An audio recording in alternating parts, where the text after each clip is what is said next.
Okay, good morning, good afternoon, and good evening. My name is Victor, and I'm going to be anchor for this training. So this is the Cisco Essentials Intro to Cybersecurity. If you're new to cybersecurity, so this is for you. We're just trying to give heads up to enthusiasts trying to get into cybersecurity. So we are in the 5th module of this series, and we're talking about will your future be in cybersecurity? So a lot of people trying to get to cybersecurity might not know what it entails, might be trying to get their feet wet, trying to see if they have a future in cybersecurity. So we're going to look at some career options, some of the things you need to consider. We look at education, legal issues, ethical issues facing cybersecurity professionals, understanding that you have several regulations, several laws, several frameworks guiding how an ethical hacker, a cybersecurity expert, a cybersecurity professional is going to carry out his roles, his duty, or her role or her duty. Let's go back career. So personal legal issues. So you have to be responsible with your skills. So in cybersecurity, it's not something you want to do because you want to harm people. So it's something you do because you want to protect people. So just like we differentiated between black hat hackers, gray hat hackers, and white hat hackers. So all we're trying to do is to stop the black hat hackers, is to become ethical hackers, people that are going to use technology, skills, tricks, techniques, tips to protect our enterprise. So there are a lot of corporate legal issues.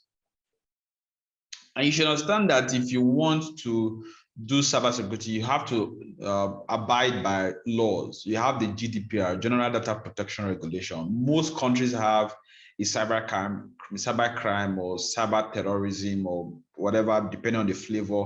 They have a law that has to do with insurgents, maybe get towards tech or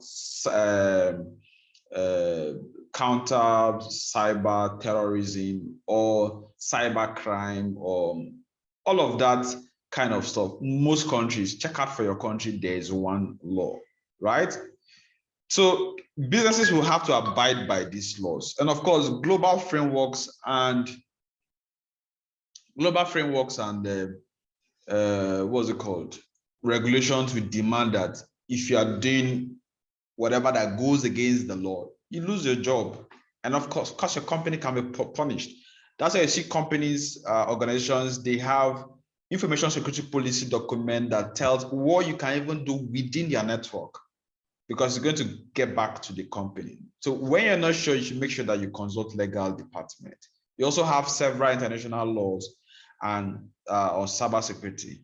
I've mentioned a few of them. Maybe on another separate video, I will do a comprehensive, when I teach students cybersecurity, especially in one of the programs, I normally will pick out laws from China, South Africa, Ghana, Nigeria, US, look at different countries, and you see there are similarities between these laws. Even for my country, our country, the Cybercrime Act, to have it on Play Store, people can download and read about the law. Because when you know about these laws, it tells you how you're going to do stuff, right? So that you do stuff within the law.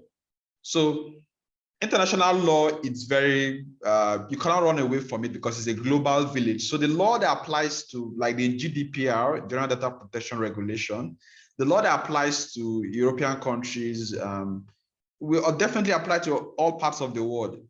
The law that applies to how email data storage is to be done. That's why, for instance, Amazon Web Services, Google Cloud Platform, Microsoft Azure, they make sure they comply to these laws, right? System manufacturers, PC manufacturers, they comply to this law. Payments industry comply to this law. So in your country, for instance, you will use MasterCard, you will use Visa card. So who is regulating all of those guys? You have payment card industry regulation. So they will regulate that, and invariably that affects you. So that makes the world a global village. So you can look out for laws, cyber laws within your country and those that are global. I will do a separate video to look at these laws, expand them, and of course you're going to see that there are quite a lot of similarity. And see that the impact is that there's global partnership of world government, industries, academia. All this is just to improve intelligence, right? Because in managing threats, there must be threat intelligence. So that's why you have most of these collaborations happening. Now, some of the issues we have in cybersecurity is legal behavior may still be unethical. So look at this guy here. You see, not sure, is it legal? You have to stop. So not sure, does it comply with the code of your company policies, principles? You stop.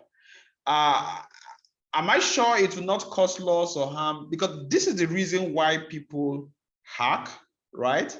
So you have to stop. You have to stop. Would it be okay if everyone did it? You have to stop. No, some people we rationalize doing what is against ethics. So the point is that if everybody is doing that, are we going to have a safe world? Am I sure that I would be comfortable if I read about it on front of the page of the newspapers, right? So if it's yes, your decision appears to comply with the code. If it's no, then stop. So the goal is whatever you're doing, it has to be within the law.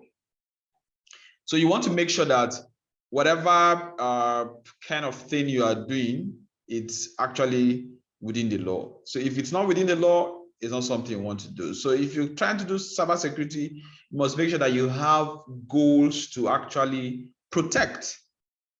That's the goal. You want to protect IT infrastructure. You want to make the internet safe.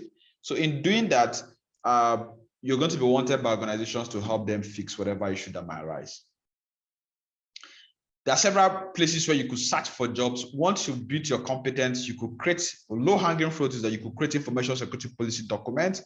You could operate at tier level 1. I have a tier level 1 course on the channel, Cyber Ops. You could do basic programming, you could do basic networking, you could raise tickets, you could do basic threat hunting, you could do basic digital forensics. You could start a career as a security analyst, administrator, network administrator, system administrator. Once you've built up those competence, then you can start doing penetration testing or become an ethical hacker. These are different cybersecurity rules. Okay, that's all for the basics. I still have quite some labs I'm going to do for you. So I have the cybersecurity job hunt, how to do that cybersecurity job hunt. That's a research, that's a lab. Social engineering techniques, exploring the world of cybersecurity professionals, the Cube Scatter Quizlet, how do you install a virtual machine on your personal computer? I'm going to let you know how to do that in these labs. Then authentication, authorization, accounting. So this AAA tells how you should implement security within your system. You first have to authenticate people into a system, then you give them authorization, then you account. Accounting is like non-repudiation. Then of course, there's a lab for detection of threats, doing steganography. Steganography is a way to hide files. Then of course, password cracking, digital signatures, using Wireshark as a tool, then of course, hardening a Linux system. So these are labs, about 12 of them. I'm going to do them at separate recordings, run through them, and you have opportunity to learn better. Okay, that's all.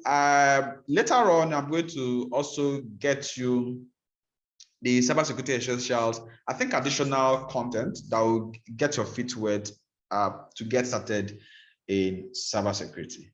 Okay, that's all. Thank you very much for listening. See you in other sections of the channel.